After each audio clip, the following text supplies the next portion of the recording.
Jean-Pierre Raffarin est l'invité de Preuve par 3 en ce jour crucial pour l'UMP et même ces heures fatidiques, pourrait-on dire. Bonsoir, Monsieur le Premier ministre. Bonsoir, Monsieur Rossiard. C'est à ce titre que vous prenez effectivement la barre de l'UMP, secouée par l'affaire Big Malion, avec deux autres anciens Premiers ministres, François Fillon et Alain Juppé. Bien sûr, nous allons consacrer une large partie de cette émission à l'UMP, plongée dans les turbulences et qui réunira un nouveau congrès. Ce sera à l'automne. Dans quelles conditions? Bien, vous allez pouvoir nous le dire.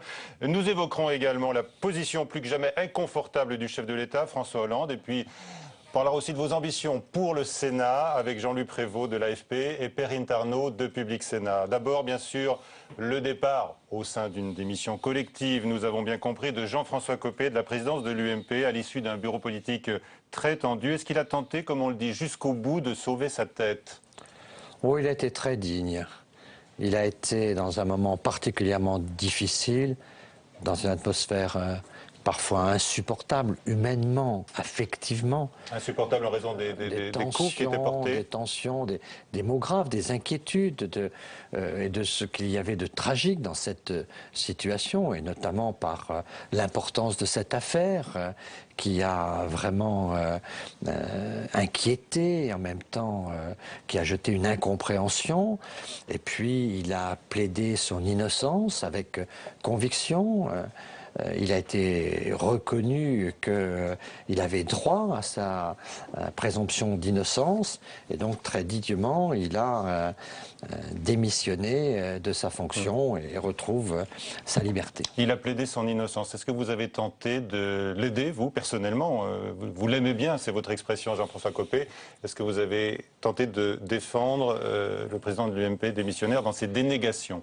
Je ne l'ai pas pris comme cela dans cette intervention que j'ai eu à faire.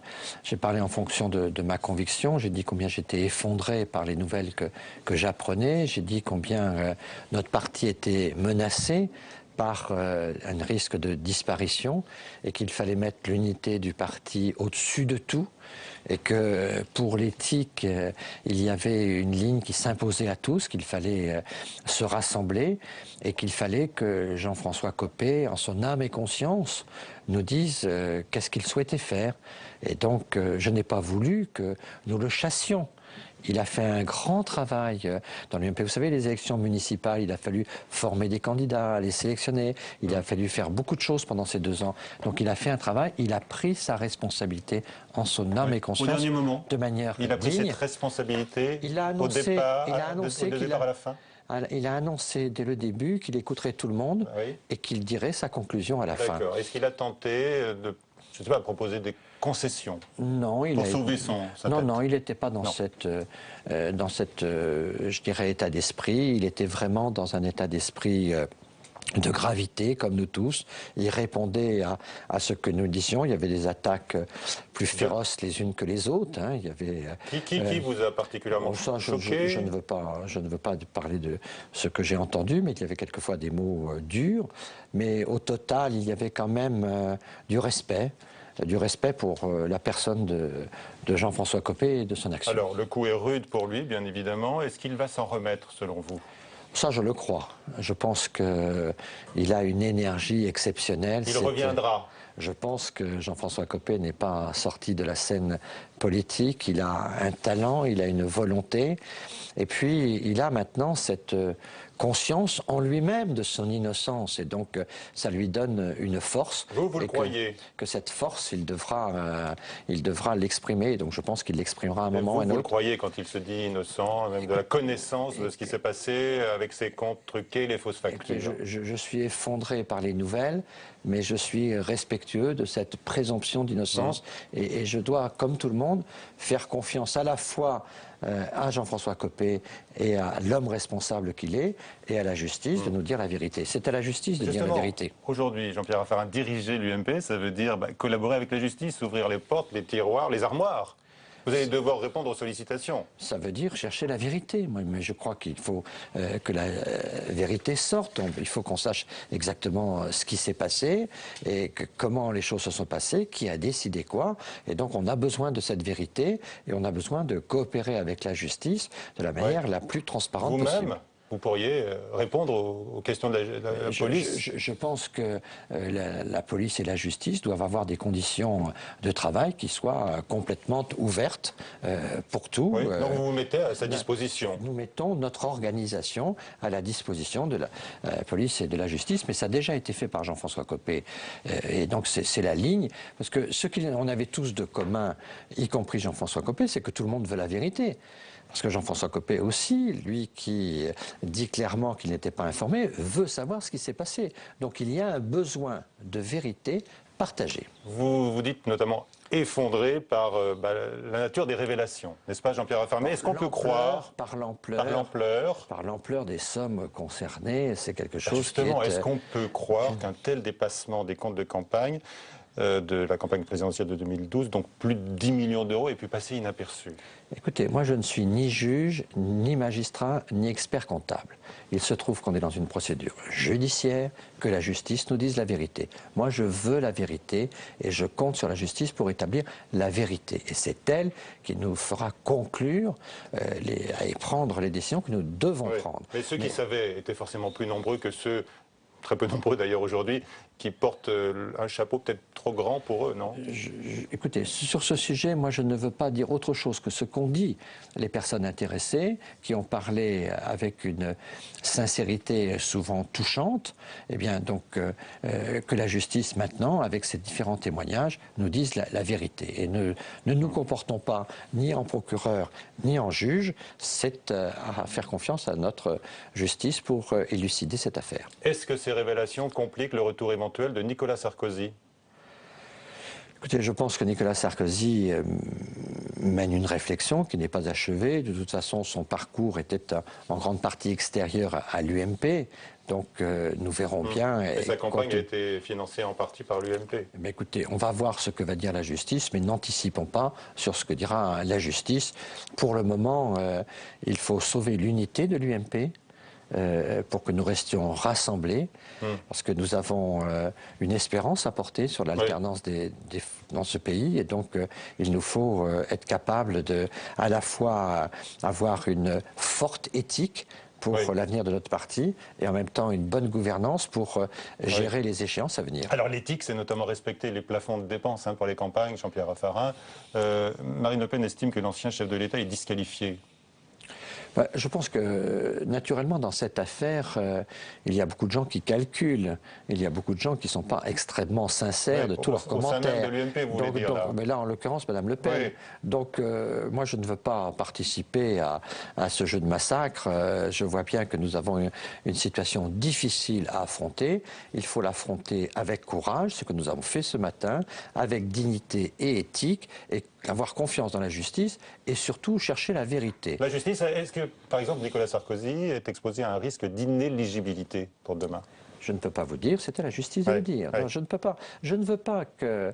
Le bureau politique ce matin ne s'est pas fait juge ni magistrat. Ce n'est pas à nous maintenant d'être juge et magistrat. C'est à la justice de dire ce qu'il en est.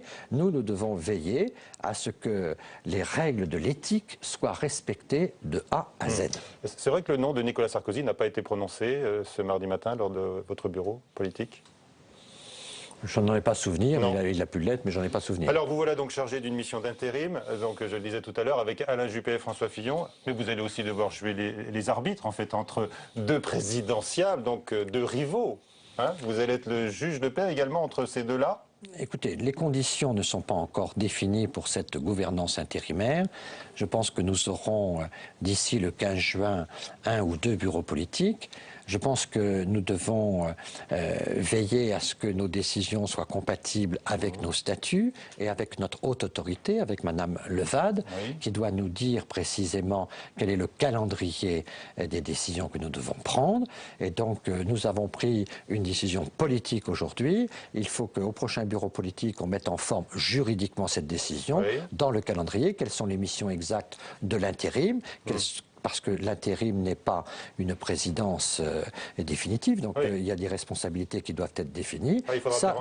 Et puis des précautions qui devront être prises pour le Congrès, pour le prochain scrutin interne. Jean-François Copé a mis en place cette haute autorité. Cette haute autorité va nous donner les règles et nous les respecterons. Est-ce que François Fillon tient depuis aujourd'hui sa revanche? Je ne crois pas qu'il faut voir Sur les choses. Jean-François Copé. Il faut pas voir les choses comme Non. ça.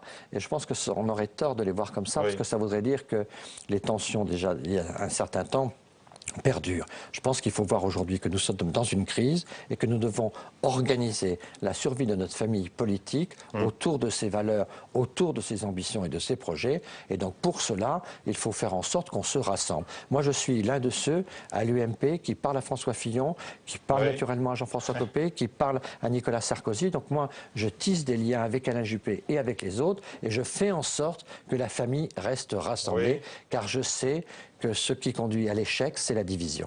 Est-ce que François Fillon pourrait être candidat à la présidence de l'UMP à l'automne s'il se présente, comme il l'a annoncé, à la primaire en 2017? Écoutez, nous en délibérons, il n'y a pas de règle à ce jour.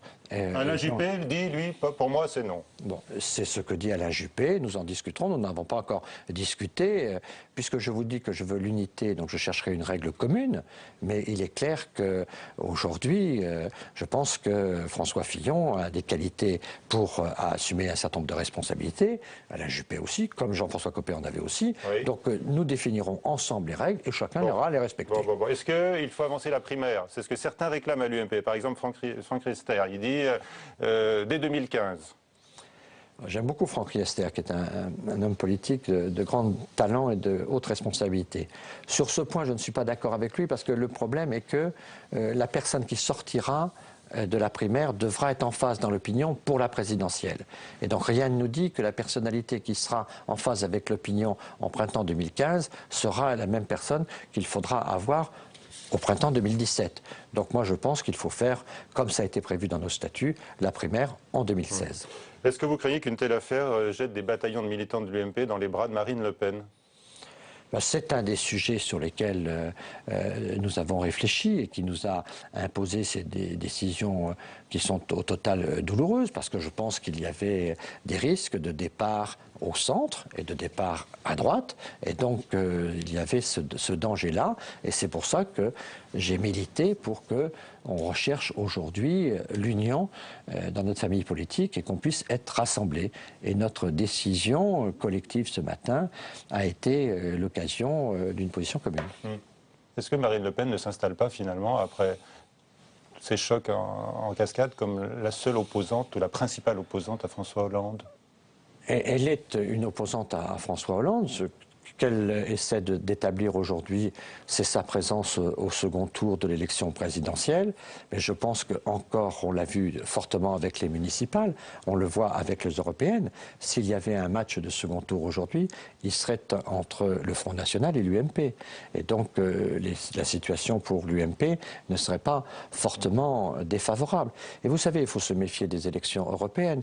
Vous avez peut-être noté qu'il y avait une élection législative à Toulouse, et qu'à Toulouse, il y a une participation pour législative de 51%, alors qu'elle est beaucoup plus faible aux européennes, et notre candidat gagne le poste de député à Toulouse avec une nette majorité. Donc on voit bien que l'élection législative n'est pas l'élection européenne. Donc Madame Le Pen, évidemment, en faisant ce score, nous pose un problème politique majeur, mais je crois qu'elle profite surtout de l'effondrement du Parti socialiste. Alors, et aujourd'hui, en pleine affaire Big Ben Lyon, certains au Parti socialiste estiment que c'est un coup terrible pour la République. Vous êtes d'accord avec cette vision et cette formule? Je pense que...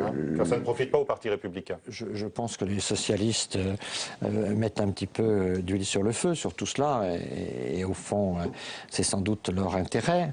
Ce n'est pas forcément d'une hauteur de vue exceptionnelle, surtout que dans la situation dans laquelle ils sont, après un effondrement électoral majeur, et dans une situation politique où le président de la République donne le sentiment d'être très absent, même quand il fait une intervention télévisée. Cette intervention marque peu les esprits. Alors justement, nous allons, Jean-Pierre Raffarin, évoquer maintenant le sort de François Hollande et puis son intervention au lendemain de ce scrutin européen qui a été une débâcle pour le Parti socialiste et pas du tout une réussite pour l'UMP. Plus inconfortable que jamais, donc, la situation de chef de l'État. Peut-il encore réformer? Peut-il encore gouverner? Avant d'accueillir Jean-Louis Prévost de l'agence France Presse, état des lieux à l'Élysée avec Faustine Saint-Geniès. Ce vote, c'est une défiance à l'égard de l'Europe. Une prise de parole qui s'apparente à un coup d'épée dans l'eau.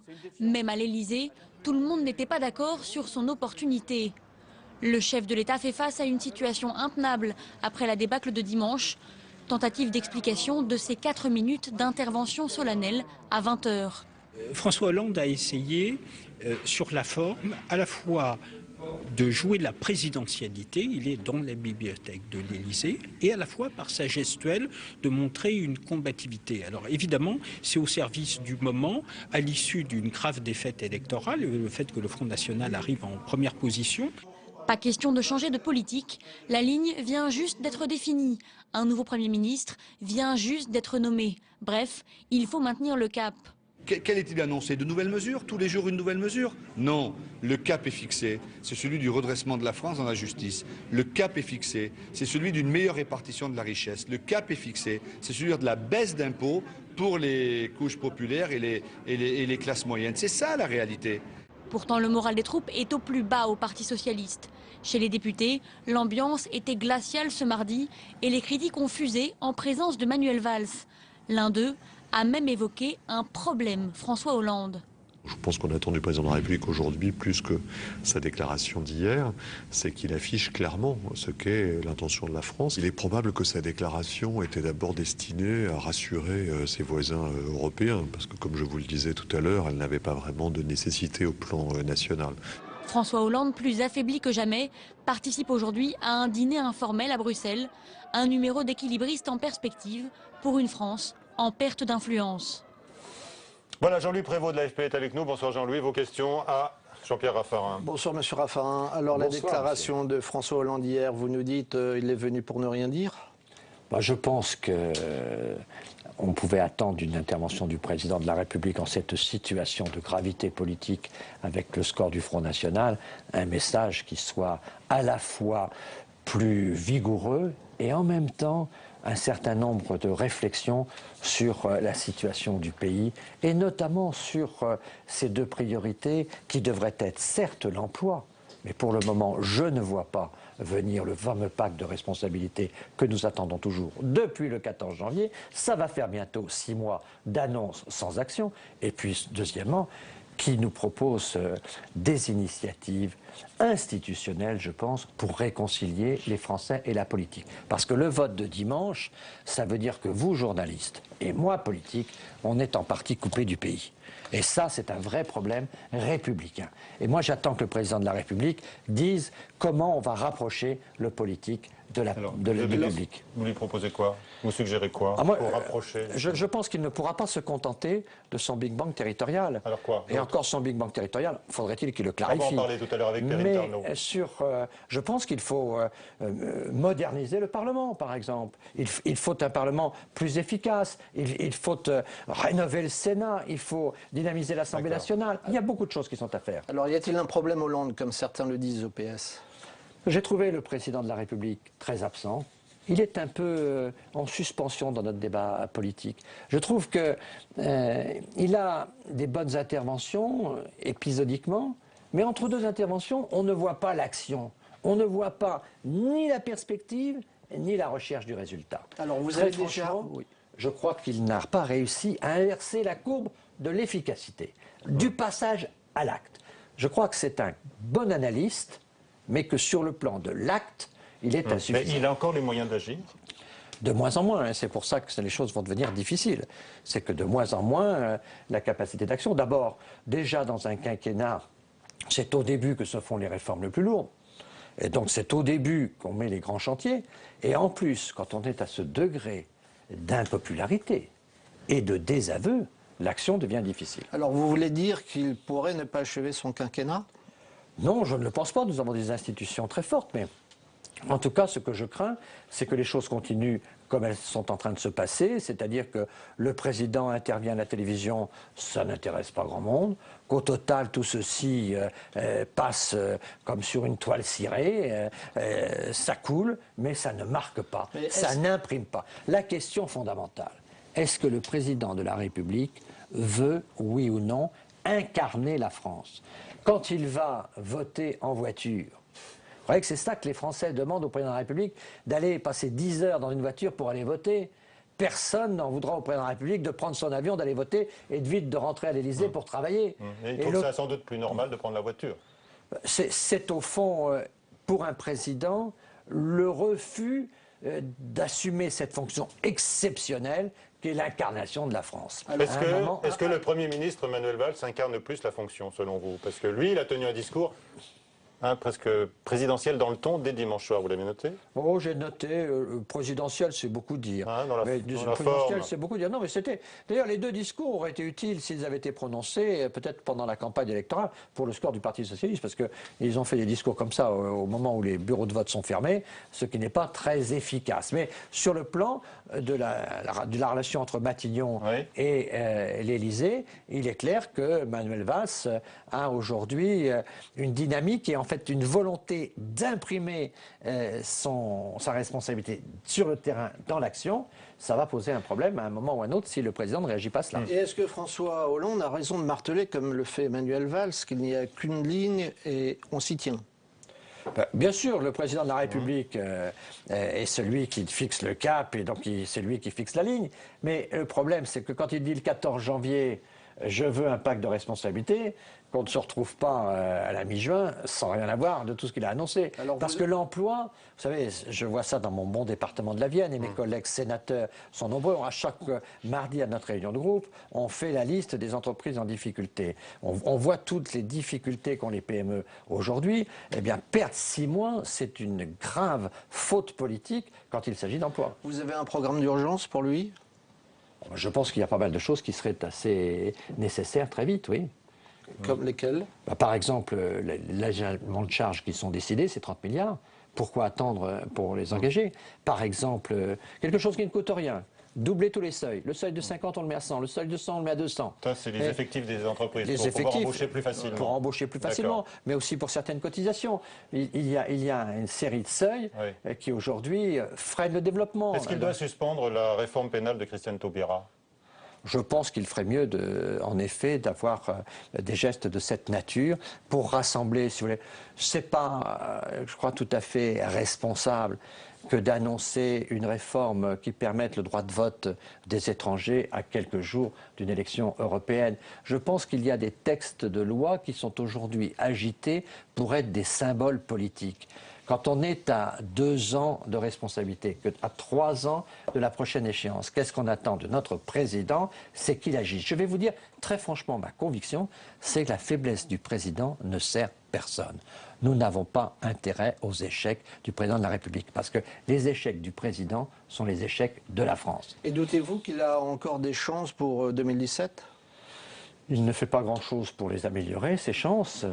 Par définition, je suis réaliste et je connais les institutions de la Ve République. La fonction est très importante. Toujours, ça vous le maintenez toujours. Un président, vous n'avez pas changé là, de vision. Un président a toujours une puissance institutionnelle réelle. Mais il faut dire que la situation aujourd'hui du président de la République est catastrophique. Je pense dans son action, mais je pense aussi dans son attitude et dans la capacité qu'il a à refuser d'incarner la France et d'être... Un de ces outils constitutionnels, c'est la dissolution. Mais vu l'état de l'UMP, ce ne serait pas forcément une opportunité pour vous. Est-ce qu'elle serait quand même souhaitable pour sortir de cette quasi-crise? C'est votre mot, hein, une quasi-crise présidentielle. Oui, je pense que la situation est grave pour le président de la République. Elle est grave à l'international. C'est lui qui est confronté à la perte de crédibilité de la France vis-à-vis de tous les grands dirigeants du monde. Donc il va sentir, quand il va être au sommet européen, dans le regard des autres, dans l'attitude des autres. Vous savez, dans les relations internationales, le rapport de force, ça compte. On se regarde dans les yeux. Quand on va le dans regarder les yeux, à Bruxelles, on voit bien celui qui est fort et celui qui est faible. Donc lui-même, il va ressentir cette faiblesse de la France dans ses relations avec les autres. C'est embêtant parce que c'est au moment où il veut réorienter l'Europe. Bien sûr, c'est pour ça qu'il y a beaucoup de choses qui ont été dites sur le débat européen. Il faut qu'on se remette tous en cause avec ce résultat. Nous-mêmes, les Européens, nous devons nous remettre en cause parce que nos arguments ne passent pas. On voit bien que quand on parle de la paix, quand on parle de la force continentale de l'Europe, on voit bien que tout ceci n'intéresse pas suffisamment, n'est pas compris. Donc il faut que les Européens se remettent eux aussi en cause pour reconstruire un message européen. Alors justement, il a avancé une idée que l'Union européenne devra se retirer de là où elle n'est pas nécessaire. Est-ce que vous approuvez cette idée? Ça fait 20 ans qu'on dit ça et on ne le fait pas. Le problème aujourd'hui, c'est d'avoir de l'influence pour convaincre Mme Merkel. C'est de la force qu'il faut. C'est pas de dire que la France aujourd'hui voudrait ceci, voudrait cela. Il faut pouvoir convaincre Mme Merkel d'abord. Il faut ensuite convaincre les 27 autres. Et donc il y a cette nécessité aujourd'hui d'être fort, d'avoir une influence diplomatique. Le pouvoir aujourd'hui, ce n'est pas une capacité individuelle, c'est une capacité collective. C'est l'influence sur un groupe dans l'Europe. Et donc, il ne faut pas faire croire aux Français qu'un président français, à lui seul, change. Il change s'il arrive d'abord à convaincre l'Allemagne et s'il arrive à séduire les autres. Ça demande des étapes. Et maintenant, la France vue de l'étranger, avec un Front National à 25% des suffrages exprimés, c'est une nouvelle tâche, là, sur notre image? Je pense que la France va souffrir de cela. Je me souviens, quand l'Autriche avait voté pour l'extrême droite, combien elle avait souffert quant à son image internationale. Donc c'est quelque chose qui n'est pas une bonne nouvelle. Moi, je dis clairement aux Français qui nous écoutent que j'ai entendu depuis dimanche beaucoup de bavardages, j'ai vu naturellement beaucoup de calculs, mais j'ai vu peu de remises en cause. Moi, je pense que les Européens doivent se remettre en cause. Je pense qu'une des raisons de notre faiblesse, il faut y réfléchir, c'est qu'on ne parle pas suffisamment de la mondialisation dans notre pays. On est le seul pays aujourd'hui qui parle de démondialisation, qui a une vision idéologique de la mondialisation. Or, en fait, la mondialisation, c'est quoi? C'est la Chine, plus le Brésil, plus les États-Unis, plus le Canada, c'est-à-dire des gens qui défendent des intérêts. Donc quand on dit on va faire une mondialisation ceci, on va faire une mondialisation cela, est-ce qu'on est capable de faire changer la Chine? Est-ce qu'on est capable de faire changer le Brésil? Non, la mondialisation est là. Et la dialectique qui se développe en France, c'est le choix entre la France et l'Europe. À mon avis, ce n'est pas ça le sujet. Le sujet, c'est la France et le monde. Et quand on regarde la France dans le monde, à ce moment-là, on s'aperçoit qu'on a besoin de l'Europe. Et donc je crois que ce qui est très important, c'est qu'on réfléchisse. C'est peut-être pas la bonne solution, mais je crois qu'il faut qu'on change notre discours. Il faut, après un vote comme ça, se remettre en cause. Je pense que le gouvernement devrait remettre en cause toutes ces réformes qui sont des réformes de diversion, qui ne sont pas la loi pénale, que nous évoquions, par exemple, et qui devrait se concentrer, le gouvernement, sur l'emploi, sur la dynamique économique. Je pense que nous, dans l'opposition, notamment les Européens, on a un travail à faire pour rendre notre message plus moderne. C'est pas normal que les jeunes aujourd'hui n'aient pas le goût de l'Europe. Il faut réfléchir à cela. Et c'est pas les jeunes qui ont tort, c'est nous qui ne savons pas leur représenter l'Europe comme il le faut. Et donc il faut qu'on réfléchisse à ça aussi, remise en cause. Et puis il faut sans doute remettre en cause aussi, très clairement, ce score du Front National. Je vous le disais, quand vous voyez le résultat de la législative de Toulouse, vous vous dites, c'est parce que finalement les gens disent au municipal je vote UMP, mais aux européennes, je vote notamment pour le Front National, et surtout si je suis de gauche. N'oublions pas que jamais le Front National n'est plus fort quand la gauche est au pouvoir. Mais pour vous, la présence de Marine Le Pen au second tour en 2017 n'est pas une fatalité? Ce n'est pas une fatalité, mais c'est une responsabilité de la gauche. La gauche, par sa politique et quelquefois par sa malice, contribue au développement du Front National. Exemple, le droit de vote des étrangers à quelques jours du vote. Mais ça ne lui profite plus, on l'a vu. Hein. Merci Jean-Louis Prévost. Le Parti socialiste est la première victime de cette stratégie. Perrine Tarnaud de Public Sénat arrive pour évoquer bien notamment une réforme, peut-être même la réforme sur laquelle compte François Hollande pour laisser son empreinte. On va en parler maintenant, c'est la nouvelle carte de la France, Samir Dechi. C'est un peu sa dernière carte à jouer, celle d'une France redécoupée après un Big Bang territorial.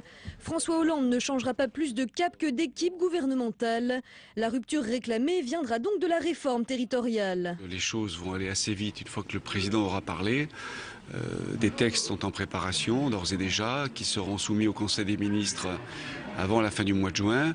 Et on va essayer de commencer à débattre de cette question, de cette grande réforme ici au Sénat, parce qu'on commence toujours par le Sénat, quand il s'agit des territoires, en juillet. La réforme aura lieu en 2 temps. D'abord, diviser le nombre de régions par 2 d'ici 2017, puis une possible suppression des départements d'ici 2021. Et c'est là le principal risque de blocage. Le groupe sur ce sujet reste très protéiforme, pour ne pas dire divisé. J'entends tous les avis, et des avis qui sont souvent divergents, voire contraires.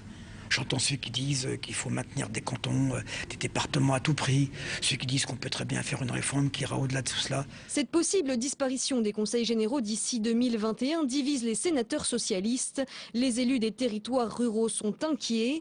Le gouvernement serait donc prêt à moduler la réforme pour préserver le rôle des élus dans les zones rurales. Pour la discussion que nous avons eue avec Manuel Valls, il nous a semblé qu'il voulait prendre en compte justement cette diversité des territoires et faire en sorte que ce qu'on applique dans les métropoles, on ne l'applique pas dans des zones plus rurales. Mais même dans les zones urbaines, impossible de supprimer les conseils généraux sans réviser la Constitution. L'exécutif pense avoir trouvé la parade en maintenant des conseils généraux vidés de leur substance. Mais pour les spécialistes, cette manœuvre serait retoquée par le Conseil constitutionnel. On ne peut pas vider de sa substance les départements, tous les départements en particulier, en leur ôtant leur assemblée délibérante et sans leur laisser un minimum de compétences. Donc dans ce cadre-là, il faut passer par une révision constitutionnelle. Une révision constitutionnelle qui nécessiterait soit un référendum, difficile à faire approuver pour un exécutif aussi impopulaire, soit un vote du Congrès où le président n'est pas sûr d'obtenir la majorité nécessaire. Voilà donc une réforme qui est aussi un péril constitutionnel pour le chef de l'État, nous dit Samia Dechir. Bonsoir Perrine Tarnaud. Bonsoir Michel. Vos questions à Jean-Pierre Raffarin sur ce thème et d'autres encore. Bonsoir. Bonsoir.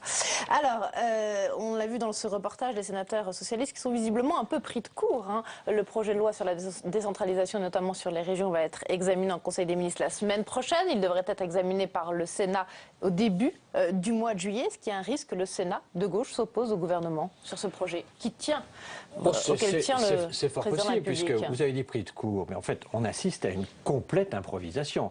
Parce que le président de la République se dit au début de l'année pro-département, puis anti-département. On supprime la cause de compétence générale, on remet la cause de compétence générale, on veut supprimer la cause. On est dans une situation d'improvisation et au fond, il n'y a pas de vision sur le sujet. Le Sénat avait pourtant fait le travail. On avait fait une mission. Un rapport qui a été cité à plusieurs reprises par Manuel Valls. On a fait le travail en disant il y a deux grandes perspectives. Ou vous faites des grandes régions et vous gardez le département pour la proximité, et la grande région, c'est la puissance. La grande région a fait les grandes infrastructures, elle fait les éléments de stratégie, et le département, il fait la proximité. Schéma 1. Schéma 2, fusion ou rapprochement région-département. Et à ce moment-là, plus de département, mais une seule collectivité, région-département. Ça, c'était la logique du conseiller territorial de Nicolas Sarkozy. Le Parti socialiste a fait une croix sur ce projet-là. Et là, maintenant, il nous dit grande région, mais suppression des départements. Ça, pas tout à fait, suppression des départements. C'est encore un petit peu flou. Visiblement, on veut garder les conseils généraux, mais les vider de leur substance. Mais si on les vide de leur substance, c'est dangereux. De les vider de leur substance, parce que quand leur substance, c'est le social, c'est la proximité, la cohésion sociale, ça compte beaucoup dans notre pays. Moi, ce que je crains derrière tout ça, c'est que ça soit l'acte 1 de la recentralisation. Parce qu'on va redonner à l'État un certain nombre de compétences si on les enlève au département, parce que vider de leur substance, de toute façon, vous n'allez pas vider le RSA. Vous allez bien continuer la prime pour les handicapés. Vous allez bien continuer un certain nombre de prestations sociales. Ça veut dire que l'État le ferait. Ça s'appelle de la recentralisation, acte 1 de la recentralisation. Et nous ne pouvons pas accepter la remise en cause du département. Le département, c'est le lieu républicain de la proximité. Ce n'est pas pourtant ce qu'avait dit Jean-François Copé, qui lui, voulait les supprimer. Jean-François Copé faisait partie... À l'UMP aussi, c'est un peu flou. Non, mais il faisait partie à l'intérieur de l'UMP d'une minorité qui est favorable à la suppression des départements. Nous sommes au Sénat, dans le groupe UMP, unanime.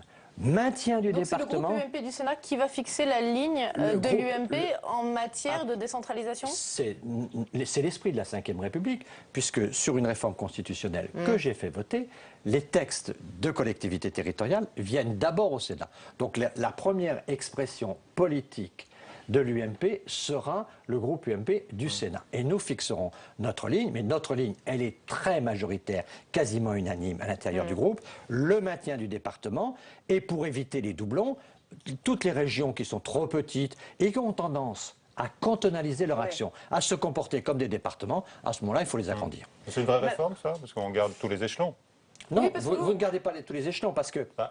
Non, non, vous ne gardez pas. Quand vous supprimez par 2 le nombre de régions, déjà, vous avez une division par 2. On garde tout le reste. Non, pas uniquement. Vous pouvez très bien supprimer, dans certains cas, par exemple le département en milieu urbain. Nous parlons là, notamment du milieu urbain. Vous vous rapprochez de la position du gouvernement, alors. Mais sur ce sujet, ce qui s'est passé, les départements ruraux, il faut les préserver. Ce qui s'est passé à Lyon est quelque chose d'acceptable, puisque ça a été voté par un certain nombre d'entre nous. Donc on peut discuter de cela. Et donc ce que nous disons, c'est que nous avons besoin d'un espace de proximité. La République, c'est de la proximité. Ce n'est pas une question de niveau de collectivité territoriale, c'est une question républicaine. Où le citoyen se repère-t-il? Quand le citoyen ne comprend pas, la démocratie est malade. Mais alors justement, est-ce que Hollande doit s'exprimer pour un peu plus de clarté sur ce dossier? Est-ce que vous attendez de lui une parole claire? Bien sûr, on attend du président de la République sur ce sujet une vision. La semaine prochaine, il a dit. Ce que nous voulons, c'est qu'une vraie vision stratégique. Parce que si je prends les interventions depuis le mois de janvier, c'est une politique en zigzag, des allers et retours, département, région. Est-ce que le gouvernement va pouvoir faire l'impasse d'une révision constitutionnelle, selon vous? Je ne le crois pas. Ou cette réforme est ambitieuse, et il faut changer la Constitution. Ou alors c'est de la cosmétique, et là ce sera très grave.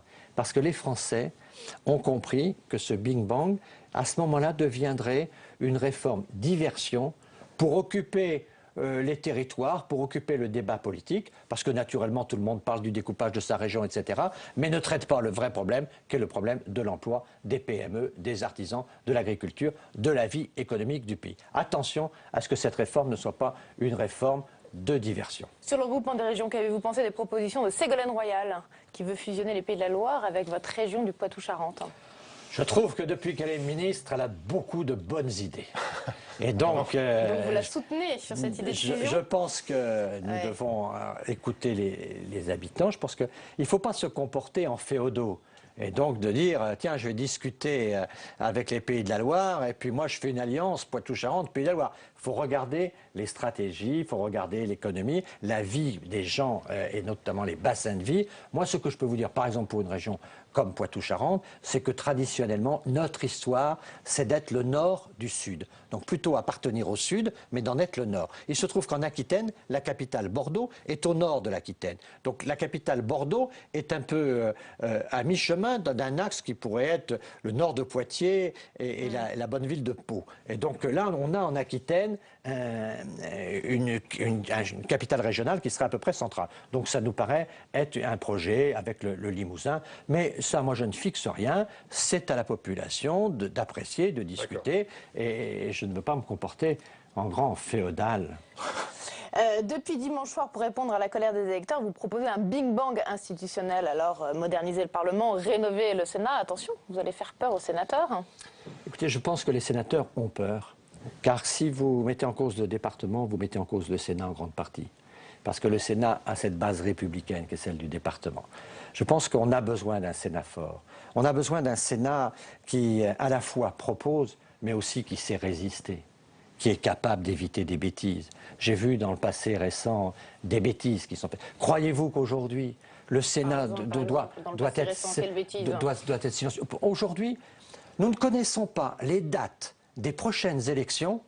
Nous ne connaissons pas non plus... 28 septembre, ça a été fixé aujourd'hui. Du Sénat. Du Sénat. Mais je parle des cantonales, des régionales. Quelle date? Quel mode de scrutin? Quel territoire? Vous vous rendez compte de cette démocratie des territoires dont le Sénat est l'incarnation? Nous n'avons aucune vision d'avenir. On ne peut pas dire aujourd'hui un maire, les régionales, les cantonales, les régionales. Je ne peux pas vous dire quand auront lieu les élections. Et je ne peux pas vous dire sur quelle base elles auront lieu. Donc le Sénat souffre. Et je pense que le Sénat aujourd'hui, oui, je pense que le Sénat doit occuper sa place. Il doit être plus rapide, plus véloce, il doit être plus imaginatif, mais il doit être aussi politiquement résistant. Et le président de la République devrait avoir face à lui un président du Sénat qui aujourd'hui lui dise ce dont nous avons besoin sur les territoires. Et puis aussi sur la démocratie transparente. C'est ce que vous direz à François Hollande quand vous serez président du Sénat. C'est ce que je dis à François Hollande à chaque fois que je peux le rencontrer. Mais là, effectivement, c'est le discours d'un candidat que vous tenez pour la présidence du Sénat. C'est le discours d'un sénateur qui tient sa dignité, qui n'aime pas apparaître dans la vie politique comme un subalterne. Ça fait longtemps qu'on voit les pouvoirs et les responsabilités du Sénat progressivement décliner. La République a besoin du Sénat. Elle a besoin de gens modérés. Elle a besoin de gens qui connaissent le terrain, elle a besoin de ses maires. Pourquoi vous ne voulez pas dévoiler un peu vos ambitions pour le Sénat? Pourquoi vous avancez masqué alors qu'on vous voit quand même un peu en campagne pour la défense du Sénat? Je n'avance pas masqué. Si vous me demandez si je suis candidat, je vous répondrai probablement. Mais il est clair que... Il est clair. Il y a une évolution sémantique, monsieur Raffarin. Parce que vous êtes très attentif à tous les mots. Mais il est clair que je suis quelqu'un qui a une vision... Vous dites probablement, qu'est-ce qui pourrait vous décourager, qu'est-ce qui pourrait vous empêcher d'être candidat à la présidence du Sénat? Eh bien, que par exemple, ce qui serait très dommageable pour nous, que la droite et le centre ne gagnent pas la majorité. Donc moi, je veux tout faire pour qu'il y ait une majorité au Sénat. Donc je ne veux pas faire de cette alternance actuelle pourrait avoir un effet sur les sénatoriales? Je ne sais pas, je ne pense pas, mais je ne sais pas, je suis vigilant. Mais pour moi, la candidature qui s'affiche dans une ambition personnelle, à un moment où ce qui compte, c'est l'alternance au Sénat, ce qui compte, c'est une vision pour le Sénat, une pensée pour le Sénat et le retour à la dignité des sénateurs. Et donc cette dignité des sénateurs, il faut la défendre. Donc ça, c'est mon projet, je veux le faire partager. Mais je prendrai les décisions définitives en tenant compte de la situation. Nous verrons, en tenant compte de la situation politique, parce que nous sommes dans une majorité qui est extrêmement serrée, et je suis contre les divisions. Très bien. Moi, je peux vous le dire, une future majorité qui serait sans doute très serrée. Moi, je suis contre les divisions. Je le montre à l'UMP aujourd'hui. C'est moi qui avais rapproché Copé et Fillon pour éviter un certain nombre de difficultés à un moment. C'est moi qui parle avec les uns, avec les autres. Je suis quelqu'un qui rassemble. Je suis pour qu'il y ait dans ce projet sénatorial un collectif et qu'une candidature exprime ce collectif. Bon, on sera encore un petit peu patient. Même si on a compris les actes, on a compris l'axe de votre candidature. Vous voyez, vous êtes des excellents journalistes. Je vous le disais. Deux petites questions rapidement, si j'ai le temps, pour finir, Jean-Pierre Raffarin. D'abord sur le budget des armées, parce que là encore c'est un peu flou, François Hollande laisse traîner. La commission des affaires étrangères du Sénat demande aujourd'hui à l'unanimité le respect de la loi de programmation militaire. Vous soutenez cette déclaration? Absolument, absolument. Autour du président Carrère, nous sommes tout à fait convaincus que le travail qui a été fait, président socialiste, mais qui sait travailler avec les uns et avec les autres, et nous avons beaucoup négocié sur cette loi de programmation militaire. Certains d'entre nous l'ont voté, pas tous, mais il y a eu un travail collectif qui a été mené. Ce vote-là doit être respecté, et nous souhaitons que le gouvernement respecte la loi votée par le Sénat. Est-ce que vous avez été surpris par le ton de la lettre adressée par le ministre de la Défense, Jean-Yves Le Drian, à François Hollande, justement pour lui demander de défendre le budget des armées? C'était un ton très dur, ça s'apparentait même à un réquisitoire. C'est un peu dur quand on pense que le chef de l'État est le chef des armées, c'est-à-dire qu'il est en première ligne sur ce sujet. Donc il y avait un ton qui était un ton un peu culpabilisant. Ça m'en est fait surpris de la part de M. Le Drian, qui est un personnage tout à fait respectable et en général au ton modéré. Mais ça veut dire vraiment que la menace était forte et donc il ne faut pas faire de reproches à M. Le Drian, mais s'inquiéter de la manœuvre qui était en cours de préparation. Il avait raison sur le fond, c'est ce que vous nous dites, on a senti...